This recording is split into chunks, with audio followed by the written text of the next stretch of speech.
Hi friends, இப்போ நம்ம சிறுகடிக்க ஆசை சீரியலோட ரிவ்யூ தான் பார்க்க போகிறோம். வாங்க வீடியோக்குள்ளே போகலாம். இதில் ஃபர்ஸ்ட் சீன்லேயே விஜயா ஒரு பக்கம் நடந்த விஷயத்தில் செம்ம கோபத்தோடு இருக்காங்க. அது மட்டும் இல்லாமல் அந்த முத்து மீனாவால் தான் நான் ஊர் முன்னாடி மட்டும் இல்லாமல் ஸ்ருதியோட அப்பா அம்மா முன்னாடியும் அவமானப்பட்டு வந்து நிற்கிறேன். இதனால தான் நான் அப்போவே தலையை அடிச்சுக்கிட்டேன். இந்த முத்துவும் மீனாவும் இந்த ஃபங்க்ஷனுக்கு வரவே வேண்டாம். அந்த குடிகாரனால நான் பட்ட அவமானம் எல்லாம் போதாதான் அவன் வந்து எதுக்காக ஏன் வயிற்றுல பிள்ளையா பிறந்தான்னு சொல்லிட்டு நடந்த தப்பு எல்லாத்துக்குமே காரணம் முத்து தான் சொல்லிட்டு கொஞ்சம் கூட எதையுமே யோசிக்காம அவங்கள பற்றி தப்பா அண்ணாமலை கிட்ட பேசி ரொம்பவே கோவப்பட்டு இருக்காங்க. அது மட்டும் இல்லாம ரோகிணியும் மனோஜு கூட முத்து பண்ணதை தப்புன்னு சொல்லிட்டு எப்பவும் போலயே விஜயாக்கு சப்போர்ட் பண்ற மாதிரி ஜாலரை தட்டிட்டு இருக்காங்க. ஆனா அண்ணாமலை எப்பவும் போலயே அங்க நடந்த நியாயமான விஷயத்த பேசுறாங்க. அது மட்டும் இல்லாம தப்பு ரெண்டு பேருமே பண்ணிருக்காங்க. அதனால நீங்க எப்படி முத்து மேல மட்டும் தான் தப்பு இருக்குன்னு சொல்லிட்டு பேசுறது கொஞ்சம் கூட சரி கிடையாது. அந்த வாசுதேவன் மட்டும் அவன் பொண்டாட்டி அவமானப்படுத்தாம இருந்தா அவன் எதுக்காக இவ்வளவு பெரிய பிரச்சனை பட போறான். அது மட்டும் இல்லாம அவன் முத்துவை கூட தான் அவமானப்படுத்தினா. ஆனா அப்ப கூட முத்து சைலண்டா தான் இருந்தான். ஆனாலும் அவனோட பொண்டாட்டியை பத்தி கேவலமா பேச போய் தான்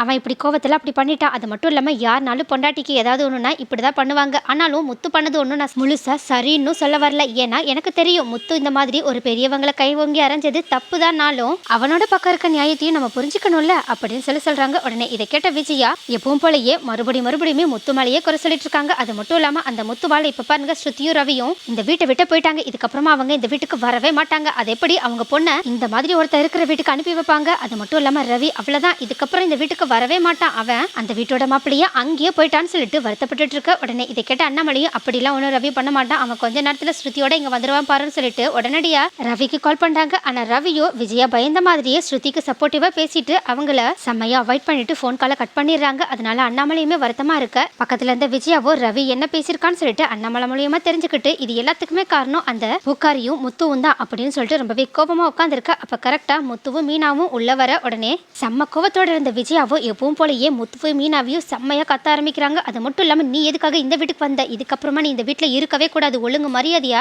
வீட்டை விட்டு வெளியே போயிடுங்க அப்படின்னு சொல்றாங்க. உடனே இதை கேட்டுட்டு பக்கத்துல இருந்த அண்ணாமலைக்கும் நம்ம ஷாக் ஆனது மட்டும் இல்லாம அவங்க கிட்ட இப்ப அவங்க ரெண்டு பேரும் எங்க தான் போவாங்கன்னு சொல்லி கேட்கறாங்க. ஆனா விஜயாவை ரொம்ப வெக்கவத்தோட அவங்க எங்க வேணாலும் போயிட்டு போட்டோம், அதை பத்தி எனக்கு கவலை இல்லை. ஆனா இவங்க இந்த வீட்டுல இருக்கிற வரைக்கும் கண்டிப்பா ஸ்ருதியோ ரவியோ இந்த வீட்டுக்கு வரமாட்டாங்க, எனக்கு அவங்க தான் முக்கியம், இவங்களை பத்தி எனக்கு எந்த கவலையும் கிடையாதுன்னு சொல்றாங்க. உடனே இதை கேட்ட முத்துவும் ரொம்பவே அசால்ட்டா அவங்களோட அம்மாவை பத்தி ஏற்கனவே தெரிஞ்சதுனால அவங்க கிட்ட இப்போ என்ன உங்களுக்கு, நாங்கள் இந்த வீட்டை விட்டு வெளியே போகணும் அவ்வளோதானே, சரி மீனா நீ போய் நம்மளோட துணிமணி எல்லாத்தையுமே பெட்டி படிக்கல எடுத்து வை அப்படின்னு சொல்கிறாங்க. உடனே முத்து இவ்வளோ சீக்கிரமாக இந்த வீட்டை விட்டு போகிறதுக்கு சம்மதம் தெரிவிச்சிருவான்னு சொல்லிட்டு கொஞ்சம் கூட எதிர்பார்க்காத விஜயாவோ செம்ம ஷாக்கோட உட்காந்துருக்க. ஆனால் முத்து விஜயாவுக்கு இன்னுமே செம்ம ஷாக் கொடுக்குற மாதிரி சோஃபால உட்காந்துருக்க அண்ணாமலை கிட்ட அப்பா சரி நீங்களும் வாங்க அப்படின்னு சொல்லி கூப்பிடுறாங்க. உடனே இதை கேட்டுட்டு விஜயா செம்ம ஷாக்கோட இருக்கும்போது பக்கத்தில் அந்த ரோகிணி மனோஜ் இங்கே என்ன நடக்குதுன்னே தெரியாமல் தெருன்னு முழிச்சுக்கிட்டு நிற்க முத்துவோ அண்ணாமலையோட கையை பிடிச்சி அவங்கள கூடையே கூட்டிட்டு போகணும்னு சொல்லிட்டு எழுப்பி விடுறாங்க. உடனே இதை பார்த்து விஜயா செம்மைய ஷாக் ஆயிட்டு முத்துவோட கையை தட்டி விட்டுட்டு என்னடா உன்ன போக சொன்னா இவங்களை கூப்பிட்டு இருக்க அப்படின்னு சொல்லி கேட்க. உடனே முத்துவோ நான் என்னோட அப்பாவை கூட்டிட்டு போக போறேன், அவங்களுக்கு விருப்பம் இருந்தா என் கூட வர போறாங்க, மத்தபடி உங்களுக்கு என்ன பிரச்சனை சொல்லி கேட்க பக்கத்துல இருந்த அண்ணாமலையும் ஆமா என்னோட பையன் கூப்பிடுறான் அதனால நான் அவன் கூட போக போறேன் அப்படின்னு சொல்றாங்க. உடனே இதை கேட்டுட்டு விஜயா அடுத்து என்ன பண்றதுன்னே தெரியாம அப்படியே ஸ்டன் ஆகி நிற்கும் போது அண்ணாமலையோ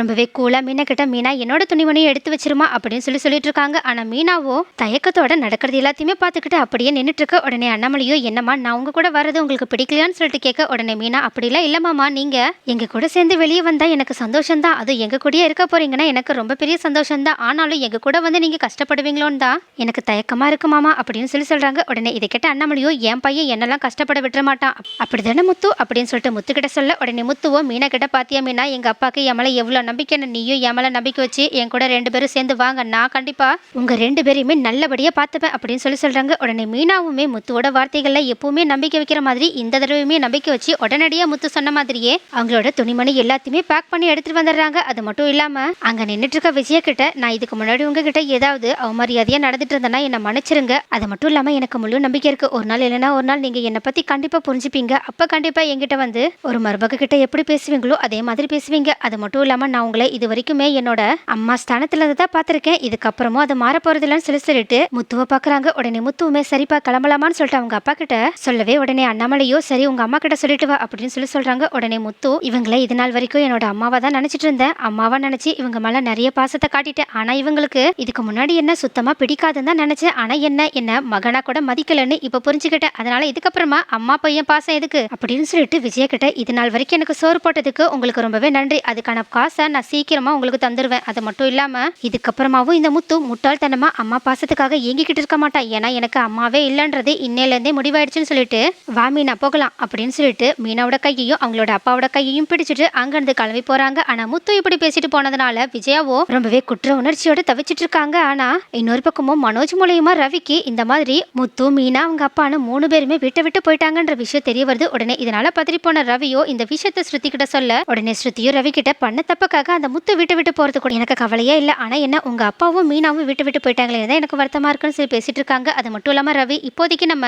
இங்க இருக்கிறது சரிப்பட்டு வராது, இல்லைன்னா பிரச்சனை ரொம்பவே பெருசாயிடும், வரியா நம்ம வீட்டுக்கு போகலாம்னு சொல்லி கூப்பிடுறாங்க. உடனே ஸ்ருதியும் எல்லாத்தையுமே யோசிச்சு பார்த்துட்டு சரி ரவி கொஞ்ச நேரம் வெயிட் பண்ணு, நான் எங்க அப்பா அம்மா கிட்ட பேசி புரிய வச்சுட்டு நானும் உங்க கூட சேர்ந்து வீட்டுக்கு வந்துடுறேன்னு சொல்லிட்டு அவங்க அப்பா அம்மா கிட்ட நடந்த விஷயத்தை பத்தி எல்லாத்தையுமே எடுத்து சொல்லிட்டு அவங்களுமே ரவியோட சேர்ந்து வீட்டுக்கு போறேன்னு சொல்லிட்டு சொல்றதுக்காக போயிட்டு இருக்காங்க. ஆனா இன்னொரு பக்கமும் விஜயா என்னதான் முத்து மீனா கூட சேர்ந்து அண்ணாமலையுமே வீட்டை விட்டு போயிட்டாங்கன்னு சொல்லிட்டு கொஞ்சம் வருத்தப்பட்டாலும் இதுக்கப்புறமா கண்டிப்பா ரவியும் ஸ்ருதியும் வீட்டுக்கு வந்துருவாங்க, அதனால நம்மளோட பணக்கார மருமகன் நம்ம கூட தான் இருப்பா, நமக்கு எந்த பிரச்சனையும் வராதுன்னு சொல்லிட்டு மறுபடியுமே பணத்து மேல இருக்க பேராசையால ஸ்ருதியையும் ரவியையும் வீட்டுக்கு கூட்டிட்டு வரலான்னு சொல்லிட்டு அவங்கள தேடி வீட்டுக்கு போயிட்டு இருக்காங்க. ஆனா இன்னொரு பக்கமும் ரூம்ல ஸ்ருதியோட அம்மா அப்பா 2 பேருமே மண்டபத்துல நடந்த எல்லா விஷயத்தையுமே பத்தி பேசி சிரிச்சிட்டு இருக்காங்க. அது மட்டும் இல்லாம இந்த முத்து என்ன அடிச்சுட்டான் என்ன, அதனால எனக்கு ரொம்பவே கோவமா இருந்தாலும் ஒரு பக்கம் அதுவும் நல்லதுக்கு தான், இந்த மாதிரி இவ்வளவு பெரிய பிரச்சனை ஆனனாலதான் நம்ம நினைச்ச மாதிரியே நம்ம பொண்ணு நம்ம கூடயே சேர்ந்து வீட்டுக்கு வந்துட்டா, இதுக்கப்புறம் நம்ம நினைச்ச மாதிரியே நம்ம பொண்ணும் மாப்பிளையும் இங்கே இருப்பாங்க அப்படின்னு சொல்றாங்க. அது மட்டும் இல்லாம ஸ்ருதியோட அம்மா அவங்களோட அப்பா கிட்ட என்னங்க நம்ம அந்த முத்துவை கோவப்படுத்தி எப்படியாவது பிரச்சனை உண்டு பண்ணணும்னு சொல்லிட்டு நிறைய பேரை வச்சு பிளான் போட்டாலும் எதுவுமே வேலையே ஆகாம இருந்துச்சு, ஆனா எப்படி உங்களுக்கு கடைசி நேரத்துல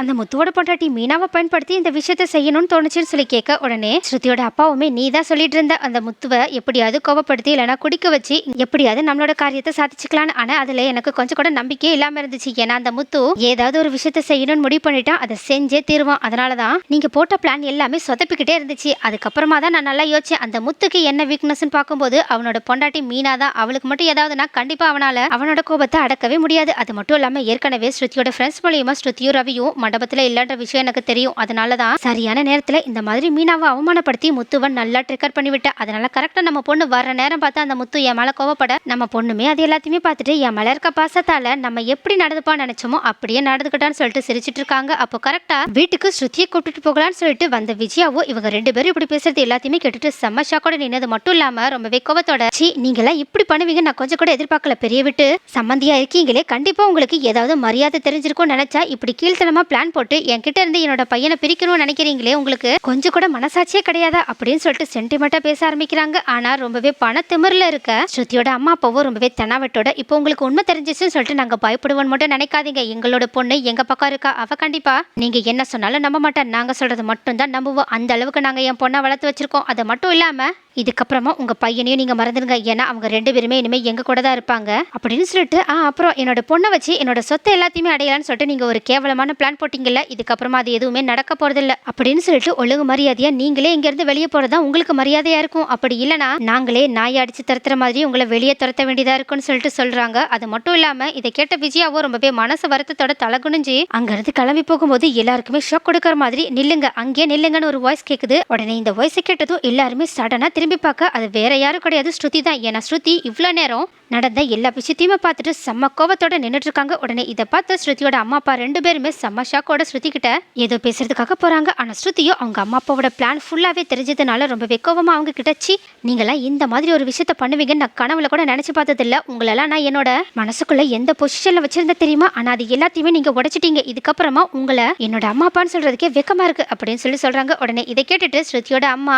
ஸ்ருதி கிட்டே ரொம்பவே பதட்டமா இல்லம்மா இது எல்லாமே உனக்காக தான் நாங்க பண்ணோம்னு சொல்றாங்க. உடனே இதை கேட்டு ஸ்ருதி இன்னுமே கோவத்தோட போதும் இதுக்கப்புறமா எங்கிட்ட தயவு செஞ்சு பேசாதீங்க, எனக்கு உங்களோட முகத்துல முழிக்க கூட பிடிக்கல, உங்களால ரவியோட வீட்டுல எவ்வளவு பெரிய பிரச்சனை தெரியுமா, நீங்க என்ன எப்படியாவது உங்களோட வீட்டுக்கு வர வைக்கணுன்றதுக்காக இவ்வளவு கேவலமா பிளான் போட்டீங்களே, ஆனா ஒரு நிமிஷம் ரவியை பத்தி ரவியோட ஃபேமிலி பத்தி யோசிச்சு பாத்தீங்களா, இப்ப பாருங்க ரவியோட வீட்டுல இருந்து முத்து மீனா அண்ணாமலை மாமான்னு எல்லாருமே வீட்டை விட்டு வெளியே போயிட்டாங்களா அப்படின்னு சொல்றாங்க. அது மட்டும் இல்லாம இது எல்லாத்துக்குமே காரணம் நீங்க தான், உங்களை போய் நான் இவ்வளவு நம்பினேன்னு சொல்லிட்டு இதுக்கப்புறமா என்னோட முகத்துல முழிச்சிடாதீங்க, என்னை பார்க்க வீட்டுக்கு வந்துடாதீங்க அப்படின்னு சொல்லிட்டு அங்க இருக்க விஜயா கிட்ட வாங்க ஆண்டி நம்ம வீட்டுக்கு போகலாம் அப்படின்னு சொல்றாங்க. உடனே இதை கேட்ட ஸ்ருதியோட அப்பா ரொம்ப வெக்கவத்தோட என்ன அவமானப்படுத்தின அந்த வீட்டுக்கு நீ போய் தான் ஆகணுமான்னு சொல்லி கேட்க உடனே இதை கேட்ட ஸ்ருதியோ இப்ப எனக்கு நல்லா புரியுது முத்து எதுக்காக உங்களை அடிச்சாங்கன்ற விஷயம், ஏன்னா நீங்க பண்ண தப்புக்காக தான் உங்களுக்கு அந்த தண்டனை கிடைச்சிருக்குன்னு சொல்லிட்டு அங்கிருந்து கிளம்பி போக பாக்குறாங்க. அப்போ ஸ்ருதியோட அம்மா ஆவேசத்திலயும் கோவத்திலயும் அவங்க எல்லாருமே உங்ககிட்ட சொத்துக்காக தான் அப்படி நடந்துக்கிறாங்க, ஒருவேளை உங்ககிட்ட மட்டும் சொத்து இல்லைன்னா கண்டிப்பா அவங்களே உன்னை வீட்டை விட்டு அனுப்பினாலும் அனுப்பிடுவாங்கன்னு சொல்றாங்க. உடனே ஸ்ருதியோ இதுக்கப்புறமா நீங்க சொல்றது எதையுமே நான் நம்புறதா இல்லைன்னு சொல்றாங்க. உடனே ஸ்ருதியோட அப்பாவோ நல்லா புரிஞ்சுக்கோ. இதுக்கப்புறமா நீ இந்த வீட்டை விட்டு வெளியே போனா அவ்வளவுதான், ஒரேடியா எங்களோட பொண்ணை நாங்க தலைமொழியிருவோம். அது மட்டும் இல்லாம உனக்கு ஒரு பைசா கூட சொத்து தரமாட்டோம்னு சொல்லி சொல்றாங்க. உடனே ஸ்ருதியும் எனக்கு அப்பவும் சரி இப்பவும் சரி உங்களோட சொத்து மேல எந்த இன்ட்ரெஸ்டும் கிடையாது, எனக்கு உங்க சொத்தே தேவையில்லைன்னு சொல்லிட்டு அங்கிருந்து கிளம்புறாங்க. ஆனா விஜயாக்கு தான்